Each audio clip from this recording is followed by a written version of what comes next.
গৌৰৱ গগৈ ডাঙৰীয়াৰ আচলতে আত্মহংকাৰ আত্মগৌৰৱ এতিয়ালৈকে কমা নাই। কাৰণ কমা নাই এইকাৰণে কমা নাই কাৰণ তেওঁৰ মুখ্য উপদেষ্টা হৈছে ৰকিবুল হুছেইন ডাঙৰীয়া। কাৰণ ৰকিবুল হুছেইন ডাঙৰীয়াই কংগ্ৰেছখন হেক কৰাৰ ঠিকা লৈছে।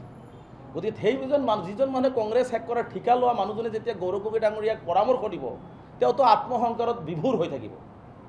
কাৰণ আজি ৰকিবুল হুছেইনেও নিবিচাৰে সংখ্যালঘু জনগণৰ উন্নয়ন, নিবিচাৰে কংগ্ৰেছটো আগবাঢ়ি যাওক। কাৰণ কংগ্ৰেছ যদি আগবাঢ়ি গ'লেহেঁতেন আজি ইউডিএফে বাৰে বাৰে কৈছিলে যে আমি এটা এলায়েন্সত ইলেকশ্যন খেলোঁ, তেনেহ'লে হয়তো আজি এলায়েন্সত ইলেকশ্যন খেলি 51টা চিট পাইছে আৰু এলায়েন্স নকৰাকৈ কেইটা পাইছে? 19টা। গতিকে গৌৰৱ গগৈৰ সেই আত্মহংকাৰ কমা নাই আৰু তেওঁ যে পৰাজিত হৈছে, তেওঁক যে অসমৰ ৰাইজে সংখ্যাগুৰু ৰাইজে যে তেওঁক এভইড কৰিছে, এই কথাখিনি তেওঁ আচলতে বুজি উঠা নাই নেকি, আমিহে এইটো বুজি পোৱা নাই।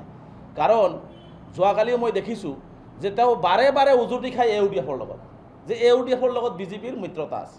মই গৌৰৱ গগৈক প্ৰশ্ন কৰিব বিচাৰিছোঁ, মুখ্যমন্ত্ৰীৰ উত্তৰ আপুনি কিয় নিদিয়ে?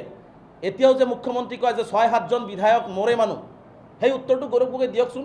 প্ৰদ্যুৎ বৰদলৈ এতিয়া ক'ত গ'ল? ভূপেন বৰা ক'ত গ'ল? মই যেতিয়া কংগ্ৰেছৰ পৰা ওলাইছিলোঁ তেতিয়া মই কৈছিলোঁ যে গৌৰৱ গগৈ ডাঙৰীয়া ৰাইট লেফ্ট যোনে আছে সকলো বিজেপিৰ এজেণ্ট, এটা এটাকৈ ওলাই গৈ আছে। আৰু সেই গৌৰৱ গগৈয়ে আকৌ আহি উজুতি খায়। তেওঁ লাগিব লাগে, তেওঁ ৰাজনৈতিক যুদ্ধটো কৰিব লাগে হিমন্ত বিশ্ব শৰ্মাৰ লগত, তেওঁ ৰাজনৈতিক যুদ্ধটো কৰি আছে মাননীয় বদৰুদ্দিন আজমল চাহাবৰ লগত। বদৰুদ্দিন আজমল চাহাবে যোৰহাটত টিকট দিছিল নেকি? গৌৰৱ গগৈ তাৰ কাৰণে পৰাজিত হৈছে না? যোৰহাটবাসী ৰাইজে তেওঁক প্ৰত্যাখ্যান কৰিছে, তেওঁৰ দ্বাৰা নহ'ব, এইটো বুজি উঠিছে, যাৰ কাৰণে তেওঁক প্ৰত্যাখ্যান কৰিছে। আজি উজনি অসমত ইউডিএফে টিকেট দিছে, মাত্ৰ 23টা টিকেট দিছিল, য'ত বিজেপিৰ জিকাৰ প্ৰশ্নই নাহে।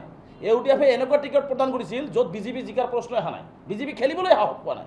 কংগ্ৰেছ আৰু ইউডিএফৰ ফাইট হৈছে। তেনে ক্ষেত্ৰত ইউডিএফ আৰু বিজেপি তেওঁলোকৰ গোপন মিত্ৰতা কোৱাটো মই ভাবোঁ যে গৌৰৱ গগৈৰ কথাটো হাস্যকৰ। গৌৰৱ গগৈৰ নিজেই কংগ্ৰেছটোৱে বৰ্তমান বিজেপিৰ এ টিম হৈ কাম কৰি আছে আৰু বিজেপিক সৰ্বতো প্ৰকাৰ সহায় কৰি বিজেপিক চৰকাৰখন চলোৱাতে গৌৰৱ গগৈ সহায় কৰি আছে, এইটো স্পষ্ট। গৌৰৱ গগৈ ডাঙৰীয়াৰ আচলতে আত্মহংকাৰ আত্মগৌৰৱ এতিয়ালৈকে কমা নাই। কাৰণ কমা নাই এইকাৰণে কমা নাই কাৰণ তেওঁৰ মুখ্য উপদেষ্টা হৈছে ৰকিবুল হুছেইন ডাঙৰীয়া। কাৰণ ৰকিবুল হুছেইন ডাঙৰীয়াই কংগ্ৰেছখন হেক কৰাৰ ঠিকা লৈছে।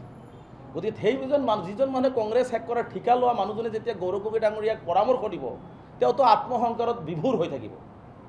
কাৰণ আজি ৰকিবুল হুছেইনেও নিবিচাৰে সংখ্যালঘু জনগণৰ উন্নয়ন, নিবিচাৰে কংগ্ৰেছটো আগবাঢ়ি যাওক। কাৰণ কংগ্ৰেছ যদি আগবাঢ়ি গ'লেহেঁতেন আজি ইউডিএফে বাৰে বাৰে কৈছিলে যে আমি এটা এলায়েন্সত ইলেকশ্যন খেলোঁ, তেনেহ'লে হয়তো আজি এলায়েন্সত ইলেকশ্যন খেলি 51টা চিট পাইছে আৰু এলায়েন্স নকৰাকৈ কেইটা পাইছে? 19টা। গতিকে গৌৰৱ গগৈৰ সেই আত্মহংকাৰ কমা নাই আৰু তেওঁ যে পৰাজিত হৈছে, তেওঁক যে অসমৰ ৰাইজে সংখ্যাগুৰু ৰাইজে যে তেওঁক এভইড কৰিছে, এই কথাখিনি তেওঁ আচলতে বুজি উঠা নাই নেকি, আমিহে এইটো বুজি পোৱা নাই। কাৰণ যোৱাকালিও মই দেখিছোঁ যে তেওঁ বাৰে বাৰে উজুতি খায় ইউডিএফৰ লগত, যে ইউডিএফৰ লগত বিজেপিৰ মিত্ৰতা আছে। মই গৌৰৱ গগৈক প্ৰশ্ন কৰিব বিচাৰিছোঁ, মুখ্যমন্ত্ৰীৰ উত্তৰ আপুনি কিয় নিদিয়ে? এতিয়াও যে মুখ্যমন্ত্ৰী কয় যে 6-7জন বিধায়ক মৰে মানুহ, সেই উত্তৰটো গৌৰৱ গগৈ দিয়কচোন। প্ৰদ্যুৎ বৰদলৈ এতিয়া ক'ত গ'ল?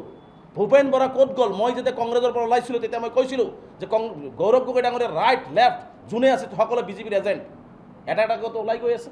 আৰু সেই গৌৰৱ গগৈয়ে আকৌ আহি উজুতি খায়। তেওঁ লাগিব লাগে, তেওঁ ৰাজনৈতিক যুদ্ধটো কৰিব লাগে হিমন্ত বিশ্ব শৰ্মাৰ লগত, তেওঁ ৰাজনৈতিক যুদ্ধটো কৰি আছে মাননীয় বদৰুদ্দিন আজমল চাহাবৰ লগত।